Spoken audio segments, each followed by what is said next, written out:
cosa está la sustancia. La sustancia es todo. O sea, es lo que es en sí y lo que se concibe por sí. Aquello cuyo concepto para formarse no requiere concepto de ninguna otra cosa. Ok. Después la sustancia se manifiesta en atributos. Sí. O sea, plantea la sustancia como el infinito. Sí, la sustancia es Dios, básicamente. Ok. Dios es la única sustancia que existe. Sí. Que tiene infinitos atributos, pero nuestro entendimiento solo nos permite ver privaciones de esa infinidad. Sí, nos permite ver dos atributos, de esos infinitos atributos de Dios, que es la sustancia. Nosotros captamos la cosa pensante y las cosas extensas. Sí. Dentro de las cosas pensantes existen finitos, y dentro de las cosas extensas también existen finitos. ¿Cuáles son los finitos de la cosa pensante? Un pensamiento puede ser limitado por otro pensamiento más poderoso, por ejemplo. ¿Cómo lo podríamos ilustrar? Es más fácil con las cosas extensas. No, por eso, con las cosas extensas es más fácil. Por eso yo te pregunté Claro, por las cosas vos sabés que un cuerpo es finito porque siempre podés conseguir un cuerpo más grande. más grandes, sí, por eso. Entonces, en ese sentido sabés que está limitado. En ese sentido sabés que es finito. Por eso no te pregunté por la cosa extensa, o sea, por la cosa extensa. Porque es más fácil. Si no, en los pensamientos podría ser pregunto. Un pensamiento más capaz se mide por intensidad. No, o puede ser por grandeza. Un pensamiento, vos podés pensar en dos cosas iguales. Y un pensamiento más grande sería pensar en la igualdad, como idea. Claro, por ideas, ahí está. Tipo, medio platónico. Como O sea, que vos podés pensar, esos dos carteles de allá son iguales. Ahí tenés un pensamiento que limita con un pensamiento más grande, que es la igualdad como concepto, como idea, como abstracción. Claro, bueno, en el atributo del pensamiento, por ejemplo, podés tener la idea de un cuerpo, pero también podés tener la idea de un cuerpo más grande. En ese sentido, Claro. un pensamiento finito, ¿entendés? Porque estamos trasladando la cosa. No, podés pensar en una hormiga y en un elefante. Pero igual me gustó más el otro ejemplo. De pensar en dos cosas iguales y en pensar en la igualdad.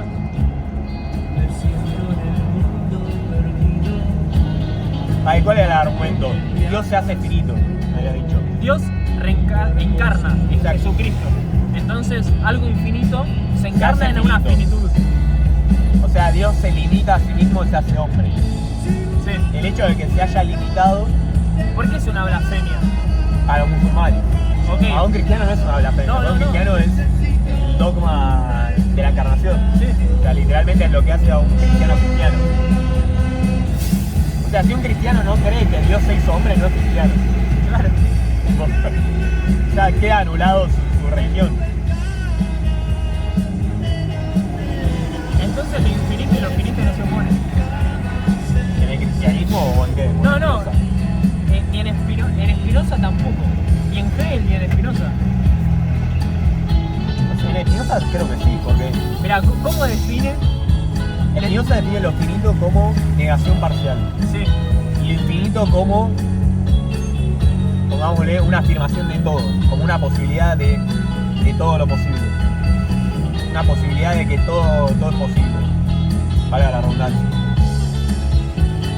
En ese sentido, lo infinito no es negación, es afirmación de todo, Por eso. o no es negación de nada. Pero toda Parcial. afirmación es negación de otra cosa. Toda afirmación es negación de otra cosa. ¿Qué? Ok. Inflanqueable este punto, ¿eh? Pensar Sí. sobre el infinito es una conversación que tenemos mucho y que nunca nos da fruto. Ya sé, No, mejor, no es como pará, eso es mejor para mí, ¿eh? Eso es como, no es como ir en busca de un más allá del dolor. Amigo, vamos a tener 90 años y vamos a seguir con los mismos argumentos, las mismas premisas.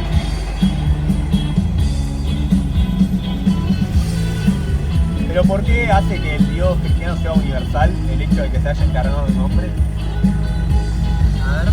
Tipo según Gianni Bátimo.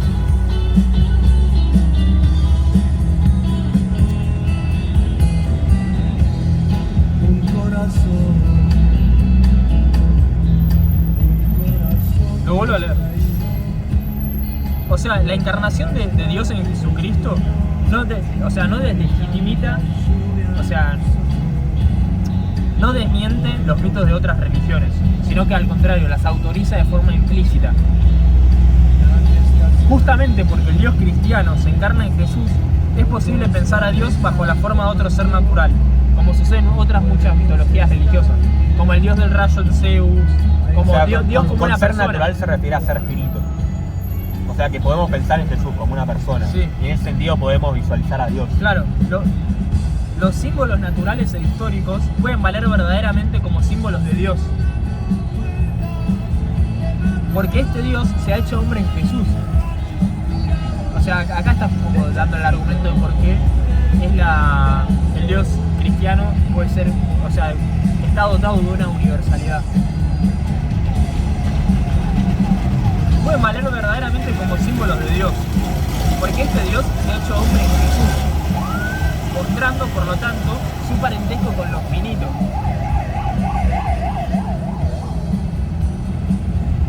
Y acá dice otra cosa que esta no lo entiendo, inaugurando así la disolución de su trascendencia. Claro. Yo entiendo trascendencia como estar presente en todo. Ah, Bueno, al Jesús hacerse hombre ya deja de estar, perdón, al Dios hacerse hombre en Jesús ya deja de estar trascendente en todo el universo. Claro. Está en un lugar finito, en un tiempo finito, en un espacio finito, o se limita a sí mismo en todos los sentidos. claro. En ese sentido, pero deja de ser ¿Y trascendente. por qué eso sería justificativo de la universalidad de Dios?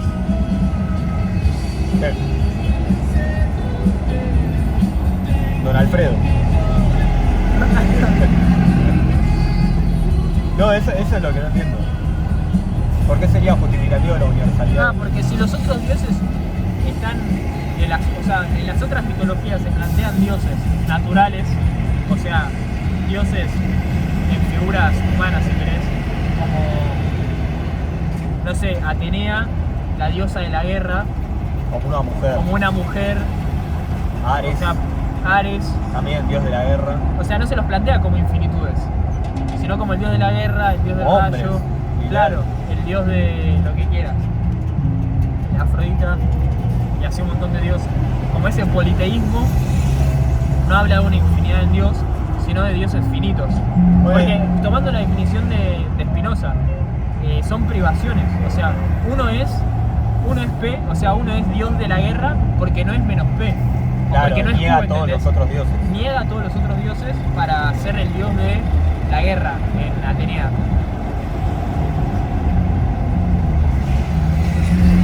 Bueno, desde la perspectiva del Islam, los cristianos son politeístas. Porque creen en Dios Padre, Hijo y Espíritu Santo. En la Santa Creen en la Trinidad. Trinidad. En ese sentido, los musulmanes ven a los cristianos como que creen en tres dioses. Claro, Pero si vos le preguntás a un cristiano, dice que en realidad hay un solo Dios. monoteísta. Hay un solo Dios y hay tres personas. Que, bueno, ese es el dogma de la Santísima Trinidad.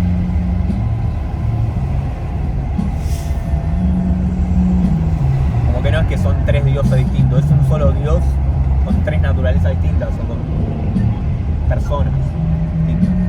El Padre, el Hijo y el Espíritu Santo.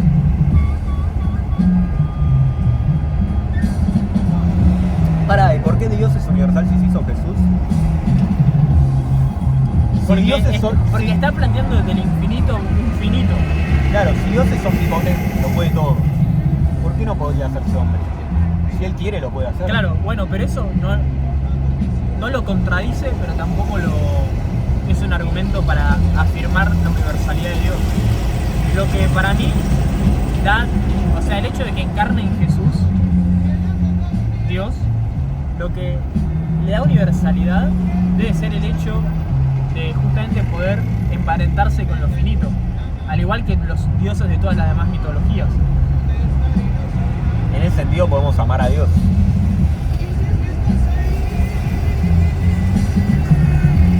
¿Cómo que amar a Dios? ¿Viste el acto puro de Aristóteles? Sí. Aristóteles plantea en la ética de Nicómaco que las relaciones, ya sean de amor, de amistad, solo se pueden dar en tanto que hay una proporción. Por eso dice Aristóteles que cuando un amigo se hace jefe de Estado, se pierde la amistad. Porque ya no hay proporciones, ahí se pierde la proporción. En ese sentido, no podemos amar a Dios ¿Por y qué? Dios no nos puede amar a nosotros porque no hay proporción Claro, estás hablando de entre una Dios y infinitud los hombres. y la finitud. Aristóteles niega la religión en ese sentido. Igual Tipo, pará. no puede haber religión en Aristóteles. No Como que puede. el acto puro no puede amar a los hombres porque no tiene ningún tipo de relación con los hombres, no hay proporción. O sea, no los conoce, el acto puro no conoce nada. Simplemente es motor del mundo, mueve las cosas, pero no conoce nada, es pensamiento del pensamiento. Pero al emparentarse con lo finito, eso no niega. Esa es la revolución del cristianismo. Esa es la revolución del cristianismo.